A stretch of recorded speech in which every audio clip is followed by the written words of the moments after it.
दोस्तों, आज 14 दिसंबर और आज का हमारा कोट्स है सुविचार। When there is the feeling that you have to tolerate a great deal, it means that you are still trying to tolerate।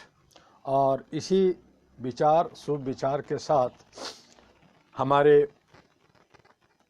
Bharat कृषि प्रधान देश, भारत किसानों का देश, किसान है तो हिंदुस्तान है। और हम भारत के लोग विश्व में सर ऊंचा उठा करके चलते हैं कि हम कृषि प्रधान देश का, जहां अन्न की किसी को कोई कमी नहीं, ये रोजी रोटी और बाद में आता है मकान। प्राकृतिक ने हमें एक नहीं 6 ऋतुएं दी है। प्राकृतिक ने भरपूर हमें सूरज की किरणें, बारिश दी है, जिससे हम सभी लोग खुशहाल हों। और जो पेट के लिए, पापी पेट का सवाल है, उसके लिए जो अन्न वो भारत में हमें भरपूर मिलता है किसानों की वजह से, और इसीलिए हम किसान को अन्नदाता कहते हैं। आज भारत के कमोबेश सभी जगह और विशेष तौर पर दिल्ली के सभी बॉर्डरों पर किसान पिछले कई महीनों से लगातार धरना प्रदर्शन कर रहे हैं। आज अनशन पे सभी बैठे हैं और वहाँ हमारे जनप्रतिनिधि, हमारे सेवक, हमारे पहरेदार उन्हें दमन, कुचलने और अंग्रेज़ों के स्टाइल में तोड़ फोड़ कर राजनीति करने में लगे हुए हैं। अंग्रेज ने खरीदा लोगों को और तोड़ा और भारत के ऊपर 196 साल शासन किया। और इसी आधार पे आज की जो सरकार है, जो जनता के लिए चुनी गई सरकार है, जो मात्र 31% मत लेकर करके पूरे 100% पर अपने तरीके से चलना चाहती है, वो आज किसानों को दमन को करने के लिए उसे कुछ गुटों को खरीद कर करके उनके बीच में तोड़ फोड़, बिखराव करने की नीयति बना रखी है। और मज़े की बात है कि मीडिया जिसको दशा दिशा दिखानी चाहिए, सहयोग करना चाहिए, वो सरकार से पनीर पकोड़े तो खा रही है, भ्रष्टाचार में लिप्त है, सरकार का सहयोग कर रही है। दूसरी तरफ किसानों के बीच में आकर के उसके पनीर पकोड़े या उसके खाने खा कर करके और ये कह रही है कि ये किसान तो बड़े मज़े में है, पनीर और पकोड़े खा रहे। उन्हें ये सारे मीडिया को ये नहीं दिख रहा है कि इतनी ठंड में सड़कों पे बैठे हैं, सड़कों पे सो रहे हैं, घर परिवार छोड़ कर करके। ठंड में कड़कड़ाती ठंड है और उसमें जो है 80 साल के, 85 साल के बुजुर्ग, महिलाएं, बच्चे सभी वहाँ डटे हुए हैं और मीडिया को पनीर पकोड़ा सिर्फ दिखाने को कि पनीर पकोड़ा खा करके मज़े में है। तो इस तरह से मीडिया जो है दलाल, मीडिया जो है घटिया तरह का जो आज जो है दर्शा रही है, जनता को दिखा रही। क्या जनता को समझ में नहीं आता? तो जनता को समझने की आज वक्त आ गया है। मैंने बार बार कहा कि न्यायपालिका, कार्यपालिका, विधायिका और मीडिया और कुछ तथाकथित समाजसेवी संगठन भी हैं, ये सब मिलकर करके जो एक गुट बना करके ये डकैती कर रहे हैं, ये जुल्म कर रहे हैं जनता के ऊपर, बहुसंख्यक के ऊपर। ये कहीं कमोबेश अपने बहन, अपने भाई, अपने माता, अपने पिता, अपने दादा, अपने दादी को जो ही नुकसान पहुंचा रहे हैं, चंद कागज के टुकड़ों के लिए, नोट के लिए, और सत्ता पे बने रहने और कुर्सी पे चिपक कर करके ये जो सोच बना रखा है, ये बहुत ही निंदनीय है। और मैंने बार बार कहा कि ऐसी सूरत में जो कैबिनेट मिनिस्टर हैं, प्राइम मिनिस्टर हैं, होम मिनिस्टर हैं, इनको सड़कों पे आकर के किसानों से माफ़ी मांगे, किसानों के बीच में रोड पे बैठें और उनसे बात करें कि जो हमने गलती की है उसे हम सुधारेंगे, उसे हम बदलेंगे, उसको हम वापस लें। और इस तरह से अड़ियल रुख अपनाना और चंद लोगों को फ़ायदा पहुंचाना ये ठीक नहीं है देश हित में। जनता अब काफ़ी जागरूक हो गई है। वो जनता नहीं रही जो मुग़लों के वक्त में थी, राजाओं के वक्त में थी या अंग्रेज़ों के वक्त में थी। हालांकि उस वक्त भी जो हमारे आंदोलनकारियों ने आंदोलन किया, उनको भी तोड़ने के लिए बहुत सारे लोग अंग्रेज़ों के हाथों में बिक कर करके हमारे आंदोलन को कई बार छत बिछत और तोड़ रोकने की कोशिश की थी। आज उसी तरह का माहौल सरकार बना रही है, तो ये ठीक नहीं है। इसके लिए All India Human Rights Association अहरा नेशनल पार्टी की तरफ से पूरे भारत में हम लोग जागरूकता अभियान चला रहे हैं कि जागो, समझो। और उसके लिए हमने नारा भी कई बार, आज से नहीं बल्कि 20 साल की नारा है, जागो जनता बदलो सिस्टम। और व्यवस्था को बदलने की ज़रूरत है। सत्ता में आइए, जितने लोग दुखी हैं, जो वंचित हैं, जो दलित हैं, जो मूल निवासी अपने को कहते हैं, वो चीखने पिकारने से कुछ नहीं होगा। वो सत्ता में आइए, सत्ता की एक भागीदारी लीजिए। और जब आप सत्ता की भागीदारी लेंगे, सत्ता में अगर आएंगे, तो आपके हाथों में ये होगा। और जो लोग आप पे जुल्म कर रहे हैं, उनसे आप दो हाथ होंगे। व्यवस्था को बदल करके अपने भाई बहनों, माताओं और हमारे जो जनता जो दुखी है, जो शोषित है, जो दलित है, उनको आप संरक्षण देते हुए, उनको आप जो सही अमन और शांति का माहौल बनाते हुए भारत को विकसित करेंगे। सबसे बड़ी बात है कि भारत के अंदर भ्रष्टाचार जो है ख़त्म करने के लिए जो आवाज़ उठाई गई, वो आज बहुत विकराल रूप ले लिया है। घटा नहीं बल्कि तेज़ी से बढ़ता चला जा रहा है। और इसमें हर साल घोटालेबाज, कभी जो है माल्या, कभी जो है मेहुल, तो कभी कोई और, तो कभी स्वामी, इस तरह से कई घोटाले, कई सरकार घोटाले करती है, पकड़ी जाती है। और अभी मैंने कहा था पिछली बार भी कि इलेक्शन के नाम पे जो घोटाले हो रहे हैं, इलेक्शन के नाम पे जो मशीन और चुनाव में जो घोटाले हो रहे हैं, उसको भी एक बहुत बड़ा आज नहीं तो कल ये उजागर होगा। और आपको हैरानी होगी कि ये अरबों खरबों की घोटाला आपके सामने आएगा। आने वाले वक्त में जो हमारे किसान के साथ जो अन्याय हो रहा है, इस पे भी घोटाला आपको देखने को मिलेगा। और ऐसे ही मीडिया का भी बहुत बड़ा घोटाला भारत की जनता को देखने को और सहने की शक्ति उनमें हो कि वो देख सकें और समझ सकें। तो इस तरह से ये घोटाला कर करके हमारी आर्थिक स्थिति को तोड़ते हैं, हमें तोड़ते हैं और देश के अंदर ये जो अराजकता फैलाने का काम करते हैं।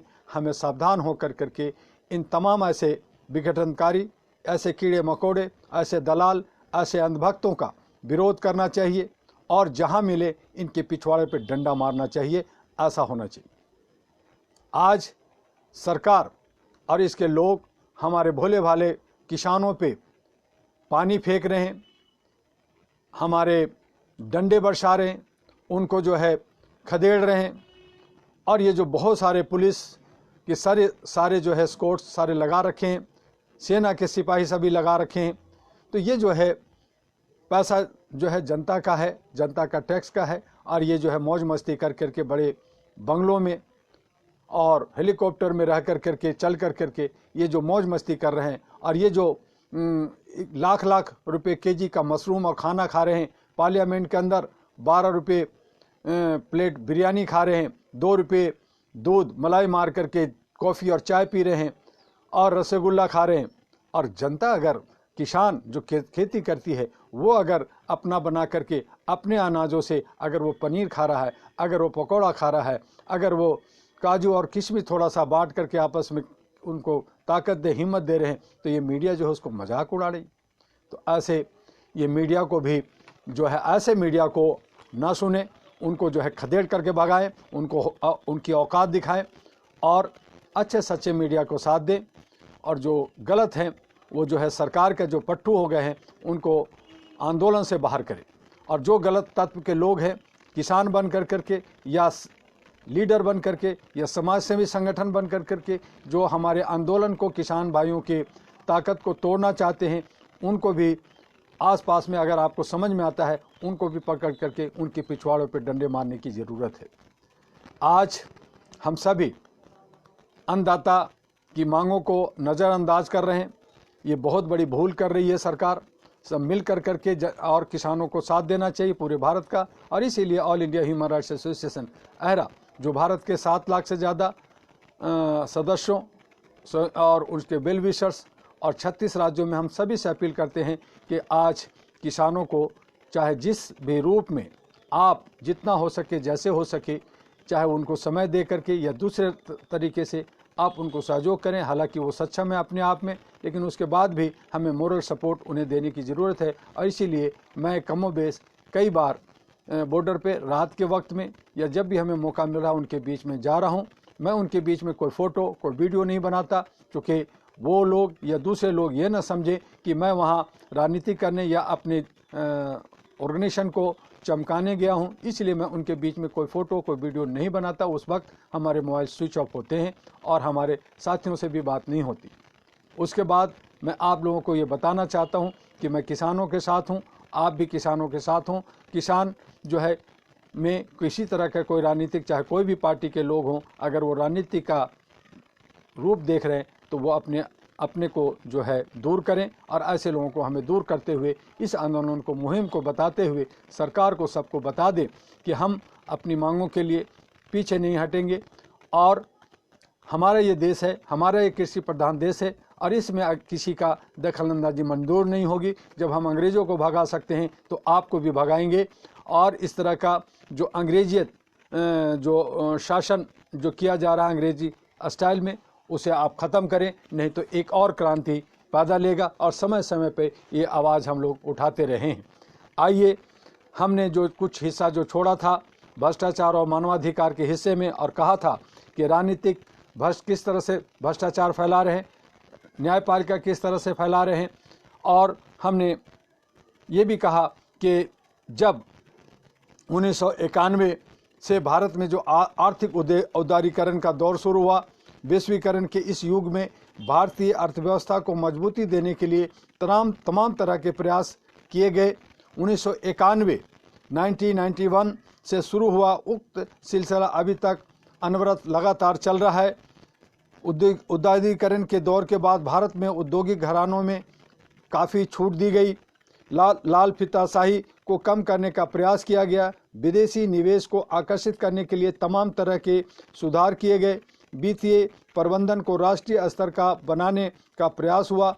औद्योगिक घरानों ने देश में अपने उद्योग को फैलाने के बाद विदेशों में भी अपने पांव फैला दिए।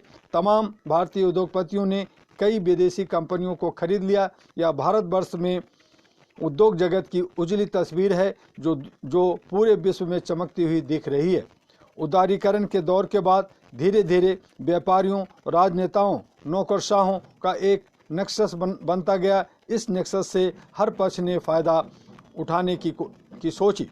व्यक्तिगत लाभ के लिए तमाम लोगों ने देश हित का परित्याग कर अपने कर्तव्यों में कोताही बरतते हुए उद्योग जगत को गलत तरीके से फ़ायदा पहुंचाने का प्रयास किया। ऐसा पहले छोटे मोटे केसों में होता था, इसलिए बातें उठती थी और दब जाती थी। अभी कुछ वर्ष पहले देश में कुछ ऐसे घोटाले हुए जिन्होंने तमाम रिकॉर्ड को ध्वस्त कर दिया। 2G प्रकरण, कोल आवंटन प्रकरण, तत्कालीन सरकार के कई मंत्रियों, नौकरशाहों, बड़े उद्योगपति घरानों के शीर्ष अधिकारियों और कंपनियों के जनसंपर्क अधिकारियों पर उंगलियां उठी। नीरा राडिया केस में तो व्यापार जगत ने नेता, नौकरशाह साथ मिलकर इस परिपाटी को आगे बढ़ाते हुए दिखे। यह परंपरा देश के लिए अत्यंत घातक है। 2G घोटाले में अगर सही प्रक्रिया अपनाई गई होती और सरकार को बहुत बड़े राजस्व की हानि नहीं होती। इसी तरह से कोल आवंटन प्रकरण में कोयले के ब्लॉक को ऐसे लोगों को दे दिया गया जो कि इसके लिए सही अभ्यर्थी नहीं थे।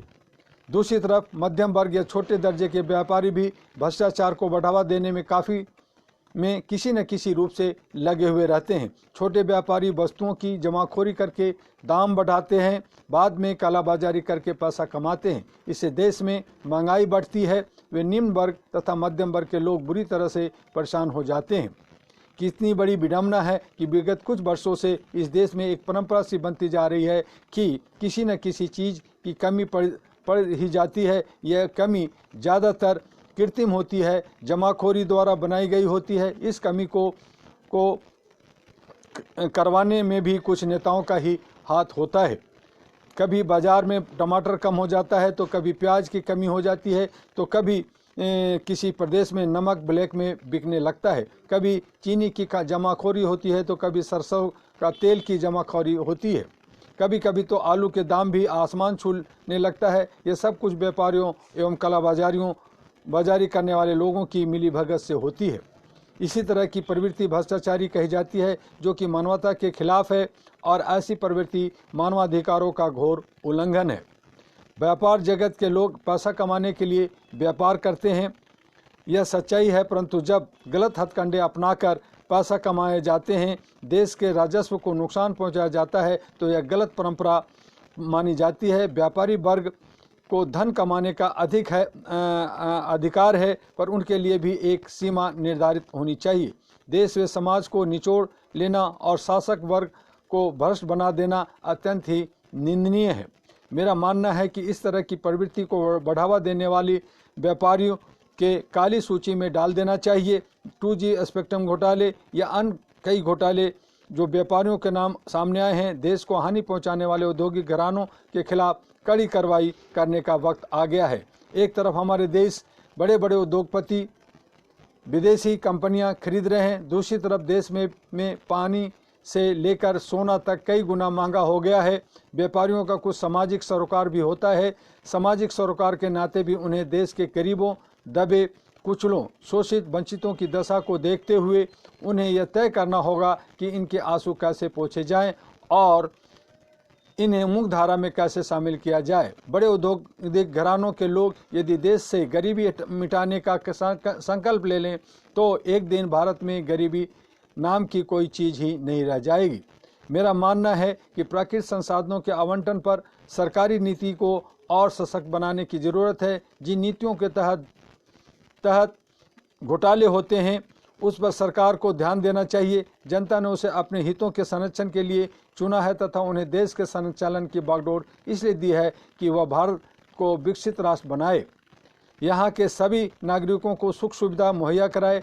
ऐसे में सरकार के रहनुमाओं का दायित्व बनता है कि वे जन आकांक्षाओं पर खरे उतरें। जनप्रतिनिधि वे नौकरशाह ये सभी जनता के सेवक माने जाते हैं। किसी भी जनप्रतिनिधि राजनेता की स्थिति बुरी हो जाने पर भी वह इस हद तक परेशान नहीं होता कि उसके पास खाने पीने की परेशानी हो जाए, सोने या रहने की परेशानी हो जाए, परंतु जनता के लिए ये लोग सेवा का व्रत लेते हैं, उस जनता को उसका हक देने में नाकाम साबित होते हैं। यहाँ पर इन लोगों को मानवीय तरीके से सोचने की ज़रूरत है। दुनिया में जितने भी नियम और कानून बनाए जाते हैं, सब जनता की भलाई के लिए होते हैं। जिन नियमों और कानूनों के से जनता का नुकसान हो, उससे फ़ायदा न मिले, तो उसे बदल देना चाहिए, या यह समय की मांग है। भ्रष्टाचार को खत्म करने में पूरी तरह से पारदर्शिता दिखानी होगी। देश व समाज के साथ साथ उन्हें मानवता के प्रति भी अपना प्रेम प्रदर्शित करना होगा। इसी से मानवाधिकारों का भी पालन होगा। हमारे देश में भ्रष्टाचार पर हर वर्ग तबके के लोगों में समा चुकी है, छोटे स्तर से लेकर बड़े स्तर तक फैल चुका है। यदि सच कहा जाए तो पूरे सिस्टम को भ्रष्टाचार रूपी दानव ने घेर रखा है। कुछ जगहों पर तो नियमित तरीके से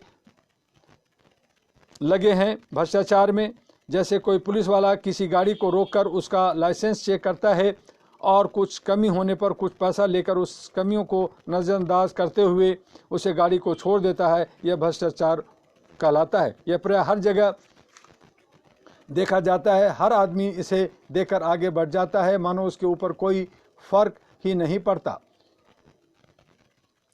जीटी रोड हो या हाईवे हो, रात में चलने वाले ट्रकों के काफिले को ITO विभाग के लोग व पुलिस के जवान कहीं भी रोक लेते हैं और उन्हें कुछ कमी बता देते हैं और अंत में समझौता करके उन गाड़ियों को छोड़ दिया जाता है। यह आम बात हो गई है। 14 वर्ष से कम उम्र के बच्चों से दुकानों पर काम करवाना जुल्म है, परंतु बड़े व छोटे शहरों सभी जगह बच्चे काम करते देखे जा सकते हैं। सभी इलाके इसको जानते हैं और आगे बढ़ जाते हैं। कहने का तात्पर्य यह है कि कानून बन जाता है दिखाने के लिए। लोग कानून की बातें करते हैं पर कानून का पालन नहीं किया जाता। ये कड़वा सच है। राशन की दुकानों पर जाने पर ज़्यादातर गरीबों को चीनी, चावल या गेहूँ न होने का बहाना बनाकर टाल दिया जाता है। और इसी तरह से कुछ समाचार पत्र व न्यूज़ चैनल अपने अपने हिसाब से समाचार को दिखाते हैं और तथ्यों को प्रस्तुत करते रहते हैं। एक ही समाचार को कई चैनल वाले अपने अपने तरीके से पेश करते हैं। इस तरह से समाचार पत्रों में छपने वालों संपादकीय व संपादकीय पृष्ठ पर लिखे जाने वाले लेख भी लोगों के अपने अपने हिसाब से होते हैं। इससे जनता में यह भ्रम पैदा हो जाता है कि सच क्या है, किस बात को सच माना जाए, किसे गलत माना जाए। इसी ऊहापोह में जनता स्वयं अपना आंकलन करने लगती है और वह खुद निष्कर्ष निकालने लगती है। भारत में विगत कुछ वर्षों से सोशल मीडिया ने इतना ज़बरदस्त पांव फैलाया है कि प्रिंट मीडिया और इलेक्ट्रॉनिक मीडिया से ज़्यादा असरदार साबित हुआ है। और आज जहां किसानों का आंदोलन चल रहा है, वहां पे जो मीडिया किसानों के जो दर्द हैं उनको न दिखा करके पाकिस्तान ने ये अटैक कर दिया, आतंकवादियों ने ये कर दिया, चाइना ने ये कर दिया और बाकी दूसरे पुराने न्यूज़ों को लेकर के दिखाते रहते हैं। और ख़ास करके सरकार भी ऐसे मीडिया को बचाने की कोशिश करती रहती है। वो लोग जो गलत करते हैं, मैं ये भी कहना चाहता हूँ कि जो सरकार में है उन्हें जो है जब ये ओपोजिशन में होते हैं तो बहुत हो हल्ला मचाते हैं। महाराष्ट्र में उद्धव ठाकरे ने अच्छा काम कर रहे हैं, वो जो है जहां गलत मीडिया कर रही है उस पर वो एक्शन लेती है, लेकिन उन्हें बचाने के लिए ये कानून बनाते हैं और तरह तरह से उनको कंडंगे बना करके बचाने की कोशिश करते हैं। तो इस तरह से मीडिया जो आज गंदा हो गई है, आज उसे भी सबक सिखाने के लिए क्या जनता को सड़क पे आना पड़ेगा? क्या ये सरकार कानून बना के या उन पे पारदर्शिता ला करके ठीक नहीं कर सकती? उसका आयोग बना करके ठीक नहीं कर सकती? तो ये सारी बातें हैं, तो उस पे हम लोग जो है ध्यान दें। और मानवीय मूल्यों को, चूँकि हम लोग मानवाधिकार के कार्यकर्ता हैं, अमन और शांति के हितैषी हैं और हम लोग जो है अमन फैलाने के लिए, आपसी प्यार बनाने के लिए हम आपस में जोड़ें और सही तरीके से किसी तरह का अमानवीय काम ना करें, किसी तरह का असंवैधानिक काम ना करें, संवैधानिक तरीके से काम करें। और जो संविधान को मानने वाले, जो संविधान के अंदर जो सरकार में है, अगर वो गलत करते हैं तो उस पर हमारा पूरा हक बनता है कि हम उस पर आवाज़ उठाएं। बस आज इतना ही। आपका डॉक्टर एमयू दुआ। कल फिर 1 बजे मिलेंगे फेसबुक पे ह्यूमन राइट्स अहरा और यूट्यूब पे ह्यूमन राइट्स डॉक्टर एमयू दुआ। आप वहां जा कर के आप देखें और इसे ज़्यादा से ज़्यादा सब्सक्राइब करें, शेयर करें। जय हिंद, जय भारत, नमस्कार।